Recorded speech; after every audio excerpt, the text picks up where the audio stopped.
တွေကနေနူးညံ့တဲ့မိန်းကလေးတန်တန်ထွက်ပေါ်လာတယ်မင်းသားလေးမင်းအတွက်စမ်းသပ်မှုတစ်ခုရောက်လာပြီအတန်ကြားတော့မင်းသားလေးလက်နိုးသွားတယ်ဘသူလဲဘသူပြောနေတာလဲယတနာကပြန်ဖြေတဲ့ငါကအနီရောင်လင်းရဲ့ဝိညာဉ်ပဲမင်းရဲ့ယတနာထဲမှာရှိနေတယ်ထိုချိန်မှာပဲမြောက်ဘက်ရွာတရွာမှာမီးလောင်နေပြီးလူတွေရဲ့အော်ဟစ်တန်တွေကြားရပါတော့တယ်အမောင်နဲ့ကားကြီးလာပြီအမောင်နဲ့ကားကြီးလာပြီ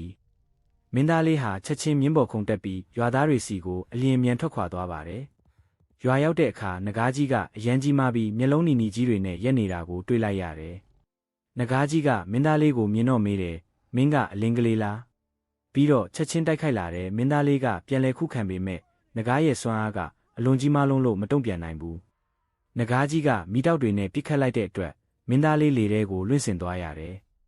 နဂါးကြီးကကဲရဲတဲ့လေတံနဲ့ပြောလိုက်တယ်မင်းရဲ့စွမ်းအားနဲ့ငါ့ကိုတိုက်ခိုက်ဖို့မလုံလောက်သေးဘူးမင်းသားလေးဟာဒဏ်ရာတွေရပြီးသွေးတွေထွက်နေပြီဒါပေမဲ့နဂါးကြီးကထက်ပြီးစကားတခုံးဆိုလိုက်တယ်ငါကတစ်ချိန်ကဒီတိုင်းပြည်ရဲ့အမွေဆက်မင်းသားပဲမင်းအဖေကငါရတနာကိုဖျက်ဆီးပစ်ခဲ့တယ်ဒီစကားကိုကြားတော့မင်းသားလေးအံ့အားသင့်သွားတယ်မဖြစ်နိုင်ဘူးပြီးတော့နဂါးကြီးရုတ်တရက်ပျောက်ကွယ်သွားတယ်